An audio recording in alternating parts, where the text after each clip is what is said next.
A Sword of the Truth. The Real Face of India. By Yasin Sehgal. Note. After the returning from Pakistan on November 15, 2012, I wrote the letter of 6 pages to Chief Justice of Pakistan, Chaudhry Iftikhar, and a copy for Chief of Army Staff, General Parvez Kayani, on November 20, 2012, with my handwriting. Later, a friend composed that letter, which I posted on social media and sent to Pakistani and Indian media.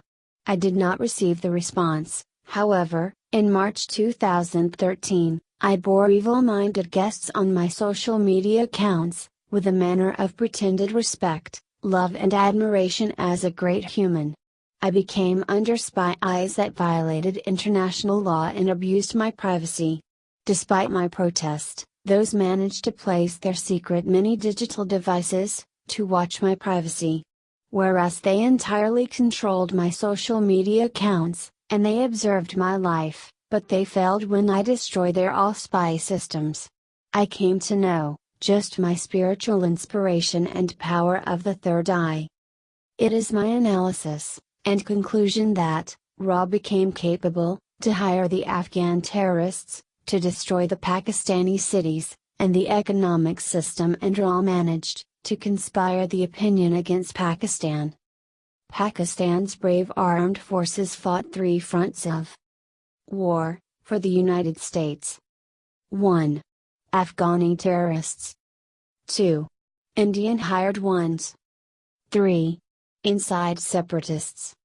Such a collaboration and sacrifices of thousands of lives, President of the United States, Donald Trump does not see, and feel. He sees his $33 billion then realizing the realities. It seems that his advisors are the trickery, not the visionary. They should find the conspiracies of the Indian Ra. Letter. Honorable Chaudhry Iftikhar, November 20, 2012. Chief Justice of Pakistan.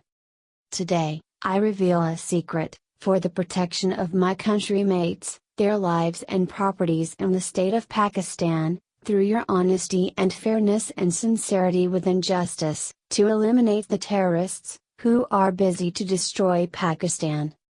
In Pakistan, terrorists, traitors, cruel and spy ones have entered political parties and print and electronic media, to achieve their evil motives. None of Pakistan institutions is safe from such ones. They are inside that and working for foreign secret agencies. Majority of Pakistani journalists is characteristically suspicious, and their deeds are not appreciable. They blackmail, they impose pressure, they have connections with all kinds of parties. They work for the agencies, whether for inside or outside evil powers. They have left their fairness, neutrality, and honesty. The enemies of Pakistan are busy and engaged in wide-scale conspiracies against the armed forces of Pakistan, defaming and discouraging them, to gain their sick agenda. Personally, as a journalist and a poet, I was, and I am bitterly critical to the opportunist army generals, who broke and violated the constitution and imposed the dictatorship upon the democratic system and oppressed the people of Pakistan. However, I never blame that on the entire armed institution. We should bring the opportunist generals into accountable, and justice for their traitorous adventures. Consequently, our armed forces will be more professional and trained since they are the defender of state and people. Our diplomatic missions in abroad are entirely unaware of the activities of Pakistanis, who live in abroad, whereas, the embassies only issue visas, nothing else. Diplomats only attend and share some social events and seminars, which executes just a failure of diplomacy accuracy, due to unqualified staff.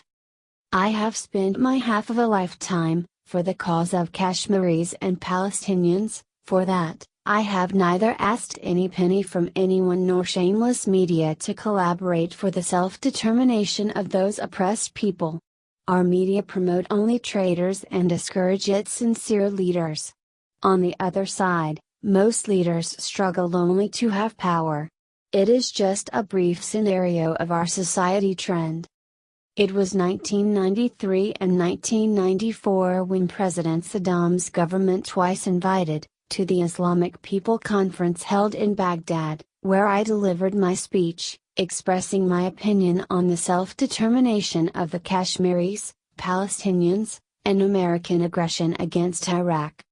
Relating to the Muslim United Nations, I wrote and sent the charter of it, to nearly all the diplomatic missions of the Muslim states and some other states too.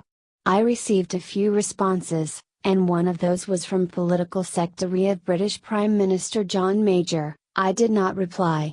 Whereas, Pakistani diplomatic mission remained unaware of my volunteer struggles. I run the organization without the support of any country, only with my jobless social benefits.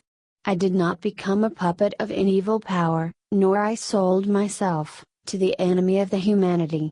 As a result, I bore the isolation, in all directions.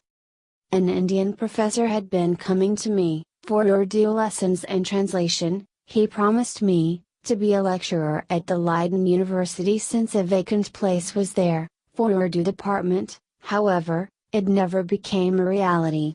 He always had trickery excuses and reasons I must wait for that job, while he was earning the money that I worked, for him, in a very less amount than he was getting. I needed money, so I did it, knowing his unfairness. Several times, he talked suspicious matters and tried to pursue me, in the greediness, for a luxurious life. Once he called me, for an appointment, and brought, in a restaurant, where someone was already waiting. He introduced that person, saying he was working in Indian Embassy, in security branch. I directly realized, as a person of Indian Intelligence Agency RAW, but I did not react and stayed bold and confident. That person executed firing words about Muslims. I listened to him with patience and calm. However, I could not understand the purpose of that conversation, except, he probably had tested my temper. After that, Professor time to time had been coming, for the translation since he could speak the Urdu, but not read and write, so he needed my assistance. During the conversation, he often sympathized me and suggested awkward ways. One day, he told me that, I was an educated person, poet, and journalist, and above that, I had established the Muslim United Nations, for that no one would cooperate me if I did against the Muslims. The West would have given me the money, but not to unite them. He suddenly asked me that if I wanted to become rich, I should bomb in cities of Pakistan, Larkana, Karachi. I shocked, I could not control myself. I angrily replied him, "What you are talking about, killing the innocent people, it is an act of murder." He shamelessly smiled and said, "But you will be rich." I felt grave surprise that such a person could say it. I considered that, as just a bullshit and ugly joke. I decided to stop contacting with him, and I did, even I had a financial hardship. I was continually raising the voice of Kashmiris and Palestinians and sending the messages to all the governments and its embassies and United Nations and Security Council. During this activity, one day I received a call, from an unknown person, who introduced that he was the first secretary in Indian Embassy, in The Hague. He wanted to meet with me. I asked him, to come to my residence. He suggested to meet at the International Court of Justice since it was near to my residence and near to the Indian Embassy too. I prepared myself, for that and walked towards the International Court of Justice. When I reached there, I saw a man coming out, from his car and walked towards me. He shook hands and took me, to his residence, where he introduced his family, with serving the refreshment. He started talking about various topics. During the conversation, I asked him that, what purpose was to meet with me. He began to inquire about Pakistani and Kashmiri Islamic organizations. It felt doubts. I told him that, I knew nothing, and I was a journalist and head of an organization too. I execute the unity, not enmity among Muslims. Your motives are not suitable for the mutual friendship of both countries. The first secretary became confused, to hear my opinion, and changed the directions of talking, mentioning concerns over China. I made him clear that I work for the cause, not for the money. Such raw agents attempted to gain their motives only from me, or they had tried to buy other needy ones and traitors. Since the situation of the country, Pakistan, and especially Karachi, and propaganda of traducing the armed forces of Pakistan show the conspiracy of foreign involvement is possible. The City of Lights is burning under the terror fire. I have still the visiting card of that diplomat, and the professor had been working as a chancellor of the University of the Netherlands. My writings, each word holds a detail. I know that to reveal such a secret can cause life consequences since I am alone. May God save Pakistan and the nation and reach the delighting destiny. Amen. Ehsan Sehgal, Chairman, Muslim United Nations. Copy 2. General Parvez Kayan, Chief of Army Staff.